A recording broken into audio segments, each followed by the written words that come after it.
To Vinayaka academy, an academy आप सर्वेश गुप्ता, आपका अपना कानपुर वाला चैनल।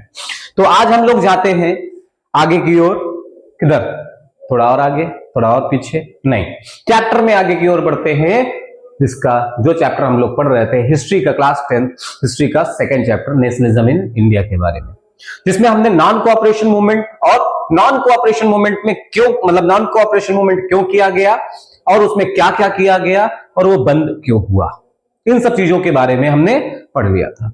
इसके बाद हमने पढ़ा था काकोरी कॉन्स्पिरेसी, किस तरीके से चंद्रशेखर आजाद, राम प्रसाद बिस्मिल और भी कई सारे क्या है लीडर्स ने किस तरह से इसमें पार्टिसिपेशन किया था।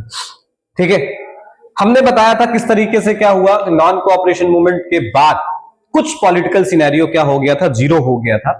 ठीक है, वहां पर रिवोल्यूशनरीज एक्टिविटीज देखने को मिलती है, वहां पर 2-4 लोग हमको क्या है ज्यादा से ज्यादा देखने को मिल जाएंगे। जैसे कि अगर हम बात करें nationalism in India,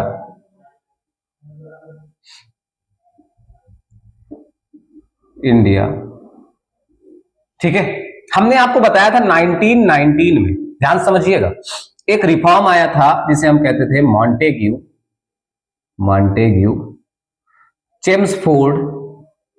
Chelmsford reform, जिसमें हमें कुछ रिफॉर्म्स दिए गए थे, कुछ रिफॉर्म्स हमारे लिए किए गए थे, लेकिन हम उससे संतुष्ट नहीं थे, क्योंकि वो कहीं ना कहीं ऐसा कह सकते हैं कि जो क्या हुआ कि जलियांवाला बाग इंसिडेंट हुआ ना, उसके बाद अगर ऐसा नहीं करते वो तो हमारे क्या होता, उनको बहुत ज्यादा झेलना पड़ता।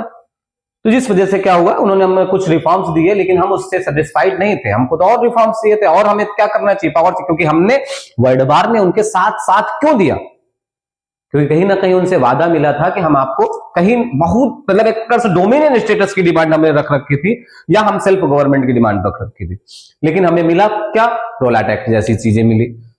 1919 में चेम्सफोर्ड रिफॉर्म मिले। जब हमने ज्यादा अधिकार मांगे तो उन्होंने क्या कहा कि जो अधिकार होंगे ना, वो चीजों को क्या किया जाएगा, आज से 10 साल बाद क्या किया जाएगा, आपको वो रिफॉर्म्स किए जाएंगे। मतलब कब किए जाने थे, 1929। इसके बीच में कई सारी चीजें बनी, कई सारी ऑर्गेनाइजेशन बने, बहुत कई सारी एक्टिविटीज बनी, जिनका आपसे कोई लेने देना नहीं। ठीक है, इसके बाद आप देखेंगे इस तरीके से वहां पर पॉलिटिकल इनस्टेबिलिटी आ रही थी। वहां पर 2 पार्टियां थी, एक लेबर पार्टी और एक कंजर्वेटिव पार्टी। लेबर पार्टी की बात करते हैं तो वो इंडिया के लिए थोड़ी सी लिबरल थी, और कंजर्वेटिव पार्टी जो थी ना, वो इंडिया के अगेंस्ट थी।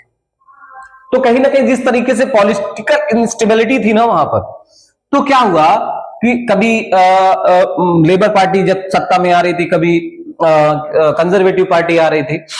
तो 1927 में जब लेबर पार्टी नहीं हार गई चुनाव और क्या हो गया, कंजर्वेटिव पार्टी सत्ता में आ गई, तो उसने सोचा कि क्यों ना अभी हम रिफॉर्म कर ले, और जितनी चीजों को रिस्ट्रिक्शन कर सकते हैं उन चीजों को रिस्ट्रिक्ट कर लेंगे हम।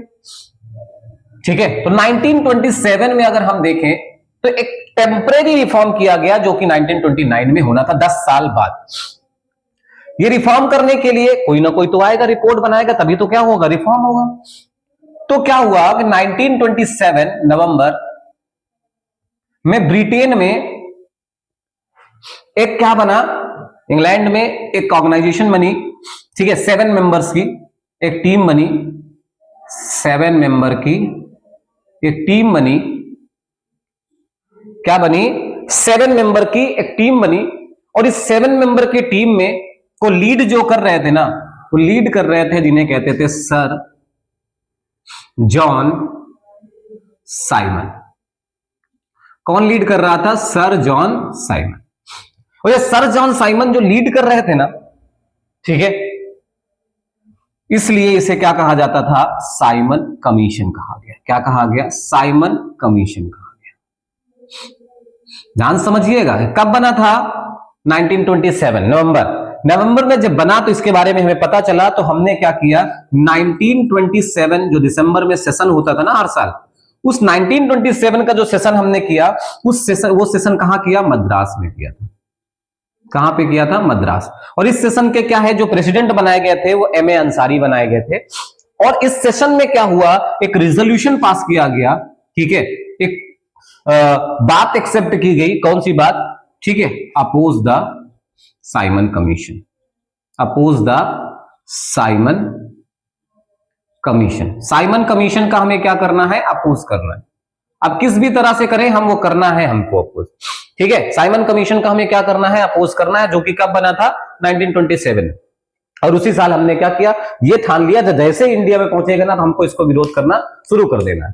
और आपको बताएं कि साइमन कमीशन जो है ना वो फरवरी 1928 को कहां आ गया? साइमन कमीशन जो था ना, ठीक है, वो कहां आ गया? इंडिया आ गया। कहां पहुंच गया? इंडिया पहुंच गया। और जैसे इंडिया पहुंचा ना तो इसका विरोध करना शुरू किया गया। जहां पर भी जिस तरीके से क्या हुआ, जहां पर क्या होता है, सर जॉन साइमन जाते थे उनकी गाड़ी के पीछे ऐसे क्या होगा, स्लोगन के साथ, साइमन गो बैक साइमन के नारे के साथ, स्लोगन के साथ क्या होता है, तो उनके पीछे पीछे लोग भगते थे। अलग अलग जगह पे क्या होता था, जैसे कोई पतंग उड़ाता है, पतंग में क्या होती है, एक बड़ी सी क्या होती है, स्ट्रिप लगा दी जाती थी, इसमें लिख दिया जाता साइमन गो बैक। बैलून्स लगाया जाता था, बैलून्स में लिख दिया जाता था। तो अलग अलग तरीके से अलग अलग जगहों पर क्या किया जा रहा था, इसका विरोध किया जा रहा था। लेकिन इसका सबसे तेज विरोध जो हुआ था ना वो कहां पर हुआ था? पंजाब में हुआ था। आप देखेंगे कि पंजाब में जब इसको विरोध जो किया जा रहा था ना, तो पंजाब में इसको लीड कौन कर रहा था? लाला लाजपत राय। लाला, ठीक है, लाला लाजपत राय। लाला लाजपत राय इसको क्या कर रहे थे? लीड कर रहे थे। जब लाला लाजपत राय इसको लीड कर रहे थे, थोड़ा सा ये ज्यादा थोड़ा सा अगर हम देखें तो एग्रेसिव होता चला जा रहा था। तो कहीं ना कहीं पंजाब के उस समय के जो गवर्नर थे ना, जिनका नाम था जेम्स स्कॉट। क्या नाम था? James Scott. जेम्स स्कॉट ने क्या कर दिया? ठीक है, ऑर्डर दे दिया, ऑर्डर टू लाठी चार्ज। उन्होंने ऑर्डर दे दिया, किस चीज का? लाठी चार्ज का ऑर्डर दे दिया। किसने? जेम्स स्कॉट ने। और जब लाठी चार्ज हुई ना तो कई सारी लाठियां जो है ना लाला लाजपत राय के सर पे पड़ गई। और जब लाला लाजपत राय के सर पे पड़ गई तो उनको एडमिट कराया गया। और एडमिट कराया गया तो 28 नवंबर 19, ठीक है, इट मींस सॉरी 18 नवंबर 1928, 18 नवंबर 1928 को क्या हो गया? लाला लाजपत राय की ड्यूरिंग, ठीक है, अगर हम देखें तो नर्सिंग, ठीक है, ड्यूरिंग अगर हम देखें इलाज के दौरान उनकी क्या हो गई? डेथ हो गई थी। ठीक है, और इस बात से काफी ज्यादा नाराज हुए थे हमारे देश के एक महान योद्धा, अगर हम कहें या कहें तो एक बेहतरीन से इंसान जिनका नाम था भगत सिंह। भगत सिंह काफी ज्यादा मानते थे, ठीक है, हालांकि अलग अलग काम करते थे, लेकिन लाला लाजपत राय का बड़ा ही सम्मान करते थे। और इस बात से वो बहुत ज्यादा हर्ट हुए। जब इस बात से वो बहुत ज्यादा हर्ट हुए ना तो इन्होंने क्या किया?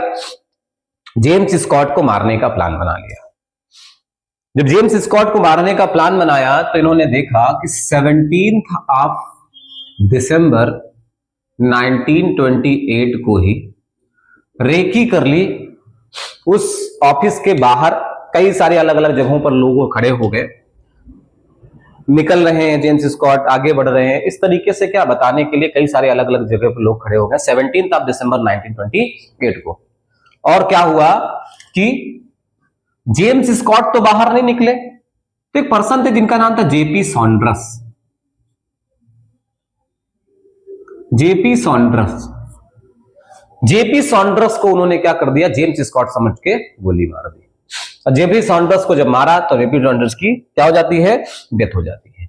और जैसे ही जेपी सॉन्ड्रस की डेथ होती है तो इन लोगों के पीछे पुलिस पड़ जाती है। लेकिन क्या होता है, कहीं ना कहीं ये काफी ज्यादा बड़ा केस हो जाता है। किसी भी ब्रिटिश ऑफिसर को कोई मार रहा है तो कहीं ना कहीं ये बड़ा इंसिडेंट तो था ही था। लेकिन क्या हो रहा था कि उनके पीछे पुलिस पड़ी हुई थी, काफी ज्यादा चीजें चल रही थी।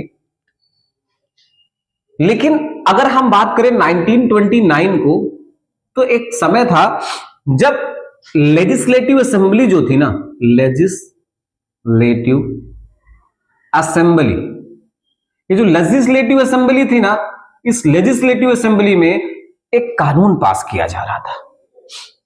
बात समझ में आ रही? कौन सा कानून था? कि ब्रिटिश जो पीपल है ना, ब्रिटिश पब्लिक जो है ना, उसकी सेफ्टी का बिल पास किया जा रहा था। मतलब हम तो कुछ थे ही नहीं, कोई मतलब ही नहीं रखते थे, हम मारे जाए कोई दिक्कत नहीं, अगर उनको कोई चोट पहुंच जाए तो भैया हो क्या होगा, हमको सजाए मौत हो जाएगी, है ना। तो इसके लिए क्या हुआ कि कहीं ना कहीं हमारे साथ अत्याचार हो रहा था, अन्याय हो रहा था। तो हमने क्या किया कि हमने किसी को मारने का प्लान नहीं बनाया। उन्होंने केवल और केवल ये कहा कि जब हमारी बात नहीं सुनी जा रही है, हम आंदोलन कर रहे हैं, हमारी बात नहीं सुनी जा रही, तो एक काम करते हैं, अपनी बात को सुनाने के लिए हमें कुछ ना कुछ धमाका करना पड़ेगा। तो एक लो इंटेंसिटी का एक बम बनाया गया और उसको क्या किया गया, लेजिस्लेटिव असेंबली में 1929 को मार दिया गया। ठीक है, एक बम को क्या किया गया, ब्लास्ट कर दिया, बम ब्लास्ट हो गया। कम इंटेंसिटी का था क्योंकि इसमें कोई मारने का कोई प्लान ही नहीं था कि हाँ हमें किसी को मारना है, इसलिए यहां पर किसी भी तरह की कोई प्लानिंग, मतलब एक तरह से ये था। और उसके बाद इसको अपने आप को खुद अरेस्ट भी करवा दिया गया था। भगत सिंह थे और बटुकेश्वर दत्त थे, जी भी थे। ठीक है, कहीं ना कहीं इन्होंने यहां पर कहा भी था कि अगर अभी भी नहीं जगोगे तो कहीं ना कहीं आपको गुलामी करनी पड़ेगी, गुलामी मिलेगी अगर आप जगोगे। यूथ से वो कह रहे थे, गुस्सा था एक, ठीक है, क्योंकि आप हमारी बात सुनी नहीं जा रहे थे। ठीक है, तो इस वजह से उन्होंने बम ब्लास्ट किया, जहां पर क्या किया गया, उन्होंने खुद से क्या किया, जानबूझकर अपने आप को अरेस्ट भी कराया। ठीक है, अरेस्ट भी कराया। और जब अरेस्ट हुए, ठीक है, तो अरेस्ट हुए तो उसके बाद क्या हुआ, इनको फांसी की सजा सुनाई गई। और जब फांसी की सजा सुनाई गई तो आपको पता ही होगा कि एक दिन आया, ठीक है, 23 मार्च 1931, जब क्या किया गया, उनको कुछ सारे इंसिडेंट में, ठीक है, दोषी पाया गया और 23 मार्च 1931 को उनके फांसी की सजा सुना दी गई। उनको क्या है, शहीद। और इसलिए क्या हो गए, और ये भगत सिंह जी जो हैं, भले ही उनको क्या है मार दिया गया हो, लेकिन आज भी वो हमारे दिल में, हमारे क्या है मन में, हमारी सोच में आज भी वो जिंदा है। ठीक है, क्योंकि ऐसा पर्सन जिसने अपने बारे में कभी नहीं सोचा, वो हमारे दिल से कभी नहीं जा सकता, हमारे मन से कभी नहीं जा सकता, हमारे विचारों से कभी नहीं जा सकता। तो इस तरीके से क्या होता है, भगत सिंह एक देशभक्त की कहानी क्या हो जाती है, खत्म हो जाती है, जिसने लड़ते लड़ते अपना जीवन पूरी तरह से देश को समर्पित कर दिया। आज भी लोग क्या करते हैं, देश को समर्पित करते हैं, है ना। जैसे हमारे नेताजी लोग क्या होते हैं, देश को समर्पित करते हैं। क्या समर्पित करते हैं, झूठे वादे। एक तरफ कहते हैं कि ये क्या है, ये इन्वायरमेंट हमारी धरोहर है, हमारी माई बाप है, हमारे सब कुछ है, और दूसरी तरफ क्या होता है, अरावली जैसे पर्वतों को क्या किया जाता है, काट दिया जाता है। कह दिया जाता है कि जो क्या है 100 मीटर से नीचे की क्या है जो पीक्स है, तो वो क्या है, अरावली का हिस्सा नहीं है। मतलब अरावली का हिस्सा नहीं है तो सिंपल सी बात, जो भी आपने कानून बनाए हैं अरावली के लिए, तो अब वो हिस्सा नहीं है, तो अगर उसको कोई माइनिंग भी करता, उसको काटता भी है, तो इलीगल नहीं माना जाएगा, है नहीं, क्योंकि अरावली का हिस्सा ही नहीं है उसका, है ना। जिससे देश पर क्या नुकसान पहुंचेगा, देश पर क्या असर पड़ेगा, तो उससे कोई लेना देना नहीं है। आपका काम क्या है, आपका तो क्या हो गया, फायदा हो गया, आपकी तो करेंसी क्या हो गई, जेब भर गई, आपका तो क्या हो गया, आपको कुछ घाटा थोड़ी ना है। इसका प्रभाव कहां देखने को मिलेगा, हमारे देश की जनता को देखने को मिलेगा। आप तो बड़े बड़े बंगलों में, आप बड़े बड़े क्या एसी लगा के बढ़िया बैठे हुए हो, तो क्या लेना देना है आपको, है ना। देश की जनता परेशान हो रही तो परेशान होने दो, पूरी तरह से पूरे के पूरे हिमालय को भी काट दो, सब कर दो, खत्म करो, है कि नहीं। लेकिन इन पर्सन की बात करते हैं तो ये आज भी हमारे विचारों, हमारे मन, हमारे भावों में आज भी जिंदा है। ठीक है, इसलिए क्या कहते हैं हमें, ठीक है, शहीद भगत सिंह के नाम से जानते हैं। ये मारे नहीं गए, ये खुद को क्या कर लिया, इन्होंने शहीद किया। ठीक है, तो इस तरीके से आगे हम बात करते हैं। तो यहां पर क्या हो जाता है, साइमन कमीशन का के लिए विरोध होता है। तो कहीं ना कहीं यहां पर हमसे कहा गया कि देखिए आप तो खुद कर नहीं पाते कुछ, और हमने आपके लिए करते हैं तो उसका विरोध करते हो। जिसके लिए क्या किया गया, हमको चैलेंज दिया गया कि अगर आप में योग्यता है तो आप क्या करिए, खुद के कानून बनाइए, देखिए। ठीक है, तो क्या हुआ 1929 में ही, ठीक है, किसने, एक पर्सन थे जिनका नाम था पंडित, ठीक है, मोतीलाल नेहरू। मोतीलाल, ठीक है, कौन, मोतीलाल नेहरू जी। कौन जी, मोतीलाल नेहरू जी। मोतीलाल नेहरू जी एक रिपोर्ट बनाते हैं, इस रिपोर्ट को क्या कहते हैं? नेहरू रिपोर्ट कहते हैं। हालांकि इसको एक्सेप्ट नहीं किया गया बाद में, बाद में भले ही मान लिया गया हो, ठीक है। तो ये तो इंसिडेंट चल ही रहा था, लेकिन इधर अगर हम देखें तो 1930 में ब्रिटिश गवर्नमेंट ने एक और एक्ट पास कर दिया। क्या एक्ट पास कर दिया, क्या चीजें कर दी कि टैक्स इंक्रीज कर दिया था, ठीक है। और ये टैक्स बहुत जगहों पर इंक्रीज किया था। क्यों? क्योंकि 1929 में आपको एक चीज देखने को मिलेगा, जिसे बोलते हैं ग्रेट डिप्रेशन। दुनिया में एक इकोनॉमिक डिप्रेशन आ चुका था, और इकोनॉमिक डिप्रेशन को क्या है, मैनेज करना है, तो कहीं ना कहीं जहां जहां उनकी कॉलोनियां थी वहां वहां उनको क्या करना पड़ेगा, चीजों के प्राइसेस बढ़ाने पड़ेंगे, टैक्स बढ़ाने पड़ेंगे, तभी चीजों के प्राइसेस बढ़ जाएंगे। तो टैक्स इंक्रीज कर दिया था किस पर? सॉल्ट पर। गांधी जी ने इसका विरोध भी किया, भैया कि काम करो, ये क्यों कर रहे हो? साल्ट केवल अमीर थोड़ी ना खाते हैं, कौन खाता है? गरीब भी खाते हैं। दोनों के किचन का एक महत्वपूर्ण, एक इंपॉर्टेंट क्या है, पार्ट है सॉल्ट। और सॉल्ट पर आप लगा रही हो टैक्स, तो कैसे होगा हमारा मैक्स, है ना? क्योंकि सेट हो जाएगा फिर मैक्स, उसमें ना सॉल्ट आएगा, केवल आएगी सूर्यवंशी सूर्यवंशी सूर्यवंशी, है ना? इसलिए क्या है, हमें टैक्स पर टैक्स आप हटाइए, सॉल्ट पर हटाइए जो टैक्स। बात समझ में आ रही कि नहीं? फिर हम कराएंगे तुमसे हम वैक्स, या नहीं तो कर देंगे हम तुम्हारा वैक्स, है ना? तो इसलिए क्या है, साल्ट पर हटा लो तुम टैक्स, ठीक है। तो टैक्स इंक्रीज जो है ना, गांधी जी ने बहुत ज्यादा बात कही। उन्होंने कहा एक काम करो, अच्छा साल्ट पर जो आपने लॉ लगा रखा है, ठीक है, साल्ट पर लॉ लगा रखा है, साल्ट लॉ क्या कहलाता है? कहता है भैया, ये कहता है कि कोई भी इंडियन साल्ट नहीं बना सकता। जिसको इंडियन को साल्ट की नीड होगी वो किससे खरीदेगा? ब्रिटिश से खरीदेंगे।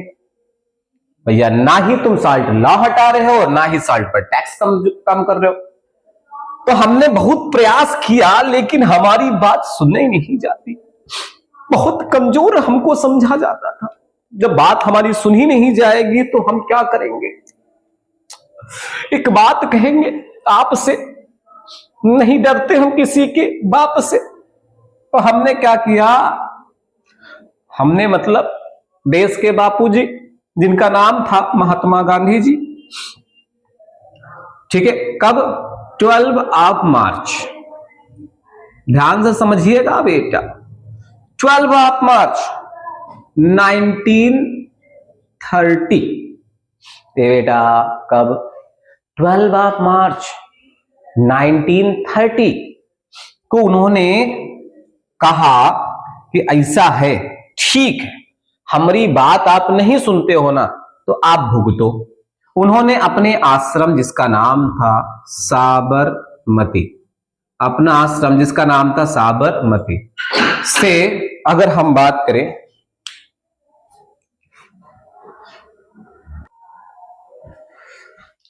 तो करते हैं ये साबरमती से, कहते हैं हमारी बात नहीं सुन रहे हो, अब देखो हमारा भौकाल, ठीक है। क्या भौकाल? कि साबरमती आश्रम से उन्होंने चालू कर दिया एक यात्रा।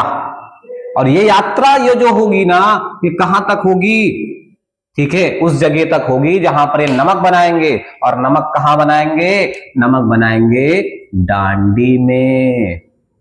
और आपको बताया भैया, ये डांडी से लेकर यहां तक का, साबरमती तक का जो डिस्टेंस था ना, वो 240 माइल्स था। ए बेटा कितना था? 240 माइल्स। तो इन्होंने डिसाइड किया कि वन डे में हम कितना चलेंगे? 10 माइल्स चलेंगे। बेटा कहां कितना चलेंगे? 10 माइल्स। तो 24 डेज में कितना कंप्लीट कर लेंगे? 240 माइल्स। मतलब कि अगर हम देखें 12 मार्च को चले तो 6 अप्रैल को वो 1930 को ये कहां पहुंच जाएंगे? डांडी। और डांडी में करेंगे बवाल बवाल बवाल, मजा आ जाएगा हमको तो बवाल देखने में, ठीक है। डांडी में क्या करेंगे पता है आपको? जब ये चले थे ना तो इनके साथ केवल और केवल 79 लोग थे। जब ये पहुंचे तो यहां पर लगभग क्या है 2 to 3 लाख पीपल क्या हो गए थे, इनके साथ जुड़ चुके थे। और डांडी की बात करें अगर हम, तो डांडी में अगर हम देखें तो यहां पर इन्होंने क्या किया? नमक बनाया। और नमक बनाया तो यहां पर एक लॉ था, सॉल्ट लॉ, इसमें कोई भी इंडियन क्या नहीं कर सकता था, नमक नहीं बना सकता था। लेकिन यहां पर देखोगे इन्होंने नमक बना दिया, और जैसे ही नमक बनाया वैसे ही एक कानून टूट गया। कौन सा? Making salt law, making salt. और जैसे सॉल्ट बनाया ब्रेक कर दिया। क्या ब्रेक कर दिया? Salt law. और जैसे ही सॉल्ट लॉ को ब्रेक किया, वैसे यहां पर एक नया मूवमेंट चालू हो गया, और इस मूवमेंट को कहते हैं सिविल डिसओबीडिएंट मूवमेंट। ठीक है, तो आगे पढ़ेंगे हम कल क्या? Civil disobedient movement. ठीक है, तो कहीं बच जाइएगा नहीं। अच्छा, चले जाओ फिर आ जाना कल। ठीक है, पढ़ेंगे सिविल डिसओबीडिएंट मूवमेंट। ठीक है, तो एक काम करते हुए जाना, फिर लाइक कर देना और एक क्वेश्चन का आंसर कमेंट में दे देना। क्या आंसर दोगे कि when did Gandhi ji make salt? ठीक है, कहां पर गांधी जी ने सॉल्ट बनाया था? ठीक है, कमेंट में दीजिएगा, और उसके बाद लाइक जरूर कीजिएगा, वीडियो को शेयर बहुत कीजिएगा, ताकि सबका फायदा हो सके। ठीक है, इंपॉर्टेंट है, यहां से 4 से 6 नंबर का आपको क्वेश्चन भी लिखना आ जाएगा। ठीक है, कल पढ़ेंगे सिविल डिसओबीडिएंट मूवमेंट, कारण, उसके एक्टिविटीज, उसकी लिमिटेशन। तो आज के लिए बस इतना ही। जय हिंद, जय भारत।